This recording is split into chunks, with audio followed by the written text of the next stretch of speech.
Assalamualaikum warahmatullahi wabarakatuh. Kali ini marilah kita membahas materi PAI kelas 10 bersama saya Lilis Rizania Sari. Materi yang akan kita bahas adalah materi semester 2, bab 6 tentang menjauhi pergaulan bebas dan perbuatan zina untuk melindungi harkat dan martabat manusia. Pembahasan materi kali ini yaitu tentang Quran Surat Al-Isra ayat 32, yaitu tentang larangan zina, dan Quran Surat An-Nur ayat 2 tentang larangan pergaulan bebas. Materi pertama yaitu dalil tentang larangan untuk mendekati zina, yang berbunyi A'udzu billahi minasyaitonir rajim. Bismillahirrahmanirrahim. Wala taqrabuz zina innahu kana fahisyah wa sa'a sabila. Shadaqallahul azim. Yang artinya, dan janganlah kamu mendekati zina. Zina itu sungguh suatu perbuatan keji dan suatu jalan yang buruk. Quran Surat Al-Isra ayat 32. Identifikasi tajwid Quran Surat Al-Isra ayat 32. 1. Pada lafal wala terdapat hukum bacaan mad tabi'i karena ada harokat fathah yang diikuti huruf alif. 2. Pada lafal taqrobu terdapat hukum bacaan qalqalah sugro karena hukum qaf berharokat sukun di tengah kata atau kalimat. 3.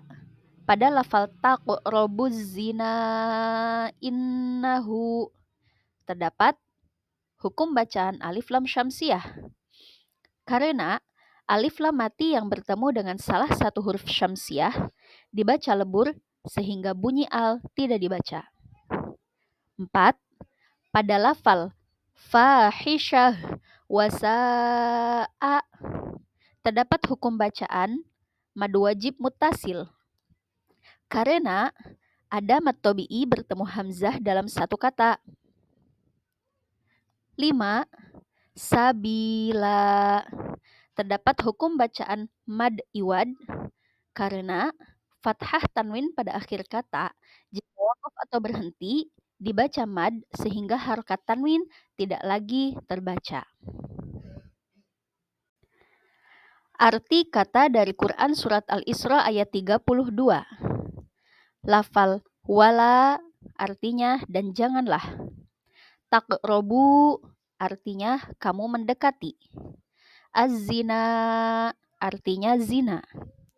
Innahu artinya zina itu sungguh. Kana artinya suatu perbuatan. Fahisyah artinya yang keji. Wasa'a artinya dan yang buruk. Sabila artinya adalah jalan. Pengertian zina akan kita bahas secara bahasa dan secara istilah. Zina secara bahasa berasal dari kata zana yazni, yaitu hubungan badan antara laki-laki dan perempuan yang sudah balik tanpa adanya ikatan pernikahan yang sah sesuai dengan tuntunan agama Islam. Zina secara harfiah berarti fahisah, yaitu perbuatan keji. Sedangkan zina secara istilah adalah hubungan selayaknya suami istri yang dilakukan oleh seorang perempuan dan laki-laki yang tidak terikat dalam hubungan pernikahan, baik itu dilakukan oleh salah satu atau keduanya yang sudah menikah atau belum menikah sama sekali. Menurut pasal 284 Kitab Undang-Undang Hukum Pidana atau KUHP, zina adalah hubungan badan yang dilakukan oleh seorang laki-laki dan perempuan yang bukan istri atau suaminya. Hukum perbuatan zina. Menurut para ulama, mereka telah bersepakat bahwa hukum perbuatan zina adalah haram. Hukuman untuk pelaku zina. Pelaku zina dibagi menjadi dua, yaitu zina muhson dan zina ghair muhson. Pertama, zina muhson. Zina muhson adalah zina yang dilakukan oleh laki-laki dan perempuan yang sudah menikah. Hukumnya, 1. Didera atau dicambuk sebanyak 100 kali, dan 2. Dirajam. Rajam yaitu hukuman mati dengan cara dilempari batu. Prosesi rajam dilakukan dengan cara tubuh pelanggar hukum ditanam berdiri di dalam tanah setinggi dada, lalu dilempari batu hingga mati, dan disaksikan oleh sebagian orang beriman. 2. Zina ghair muhson. Zina ghair muhson adalah perbuatan zina yang dilakukan oleh perempuan dan laki-laki yang belum menikah. Hukumnya, 1. Apabila pelaku zina adalah gadis dan perjaka, maka hukumannya adalah dera atau cambuk 100 kali dan diasingkan dari wilayah tempat tinggalnya. 2. Apabila pelaku zina ghair muhson adalah janda dan duda, maka hukumannya adalah didera sebanyak 100 kali dan hukum rajam hingga meninggal dunia. Sedangkan dalam KUHP, dalam pasal 28 KUHP, pelaku perbuatan zina diancam dengan hukuman 9 bulan penjara. KUHP menganggap bahwa hubungan badan antara laki-laki dan perempuan di luar perkawinan itu adalah zina. Penerapan hukuman zina dalam Islam. Hukuman bagi pelaku zina itu dapat diterapkan apabila memenuhi unsur-unsur perbuatan zina dengan beberapa kriteria sebagai berikut. 1. Perzinaan dilakukan di luar hubungan perkawinan yang sah dan sengaja. 2. Pelakunya adalah mukallaf. 3. Dilakukan secara sadar tanpa paksaan. 4. Terdapat bukti-bukti telah terjadi perzinaan. Bukti-bukti terjadinya perzinaan, yaitu 1. Adanya saksi, 2. Adanya pengakuan, dan yang ketiga adanya qarinah atau indikasi kehamilan. 1. Saksi. Adanya 4 orang saksi. Menurut ijtima ulama, saksi dalam tindak pidana zina haruslah berjumlah 4 orang laki-laki yang beragama Islam, baligh, berakal sehat, hifzun atau mampu mengingat, dapat berbicara, bisa melihat, dan adil. Apabila ada 1 saksi perempuan, maka perempuan tersebut harus 2 orang, sehingga dapat dikatakan saksi. Dengan kata lain, 1 orang saksi laki-laki dapat digantikan dengan 2 orang saksi perempuan. Bukti kedua adanya pengakuan. Menurut Imam Malik dan Imam Syafi'i, 1 kali pengakuan saja sudah cukup untuk menjatuhkan hukuman.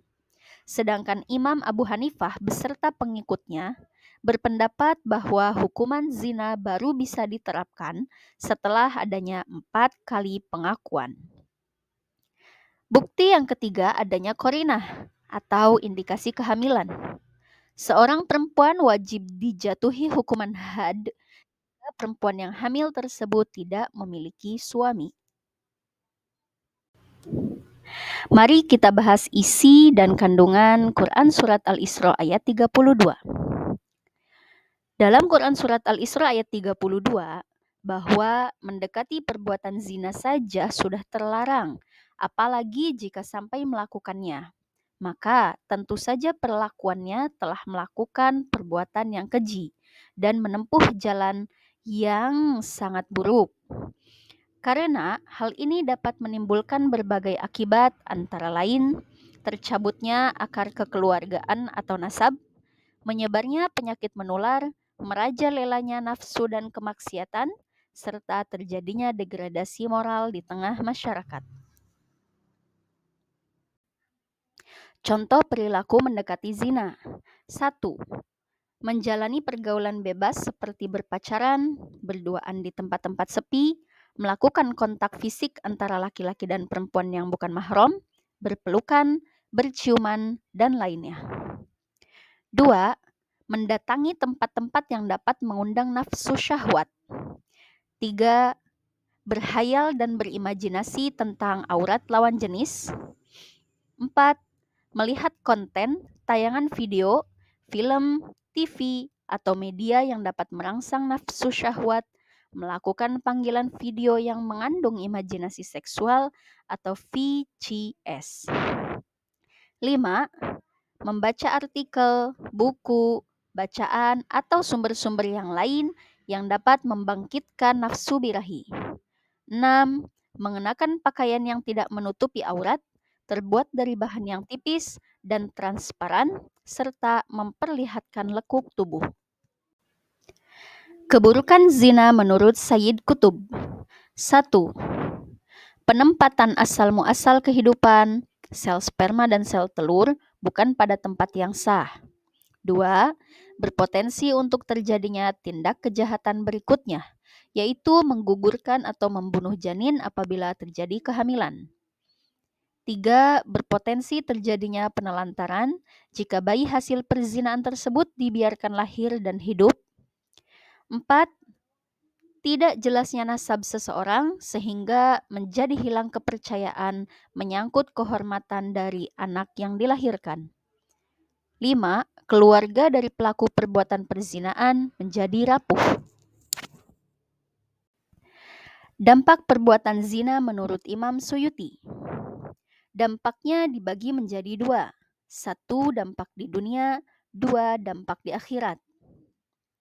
Dampak di dunia yaitu 1.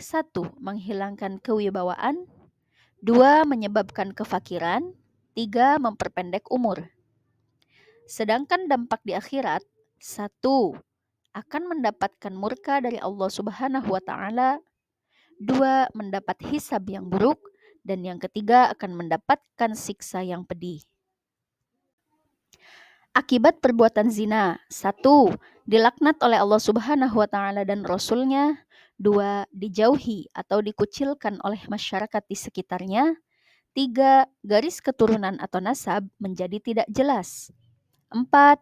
Anak hasil perbuatan zina tidak dapat dinasabkan kepada garis keturunan ayah biologisnya, 5. Anak hasil perbuatan zina tidak dapat menuntut warisan dari ayahnya. Dan yang keenam, apabila anak hasil perbuatan zina berjenis kelamin perempuan, maka akan mendatangkan persoalan perwalian pada saat pernikahannya. Hadis tentang perbuatan zina. An Abi Hurairah radhiyallahu anhu, anin Nabi sallallahu alaihi wasallam qala, idza zanal abdu kharaja minhul imanu fakana fawqa ra'sihi kadzulati fa idza kharaja minhu dzalikal amali ada ilaihil imanu. Rawahu Tirmidzi. Yang artinya, dari Abu Hurairah radhiyallahu anhu, Nabi Shallallahu alaihi wasallam bersabda, jika seseorang telah berzina, maka iman itu keluar dari dirinya seakan-akan dirinya sedang diliputi gumpalan awan atau di atas kepalanya. Jika ia lepas dari zina, maka iman itu akan kembali kepadanya. Hadis riwayat Tirmidzi. Demikian pembahasan materi tentang menjauhi pergaulan bebas dan perbuatan zina untuk melindungi harkat dan martabat manusia. Semoga bermanfaat. Wassalamualaikum warahmatullahi wabarakatuh.